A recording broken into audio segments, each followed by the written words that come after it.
Well, Jane Jacob had a villain when she was fighting most. My name is Tio Chino, and I serve as the first secretary of the Social Democrat of America, also known internationally as the Committee of the Second International. We are the socialist faction within the Democratic Party.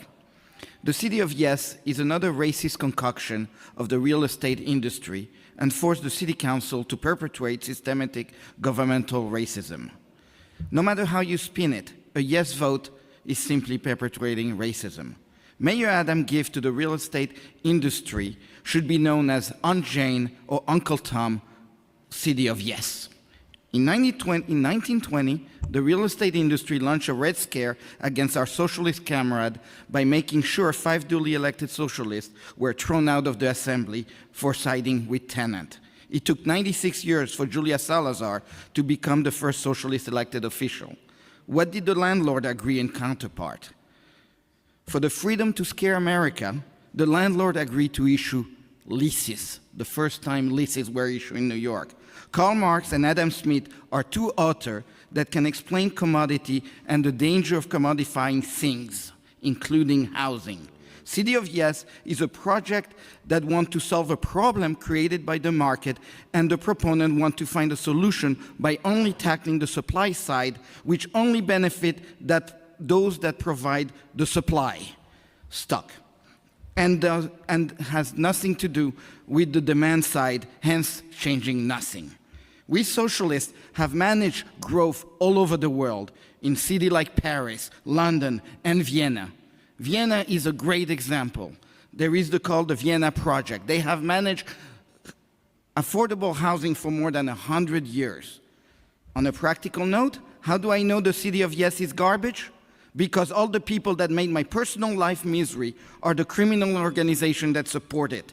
This bill, if allowed to pass, as is, would only perpetuate the legacy of racial redlining initially set up by banks to prevent black and brown community from building wealth.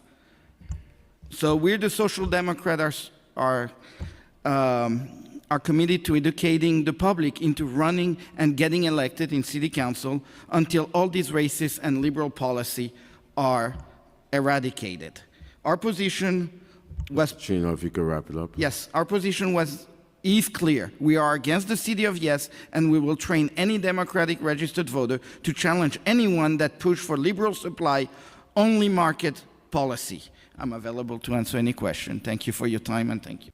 Mr. Chino, you stated that you don't like the proposal. Is there anything a part of this proposal that you think is a positive?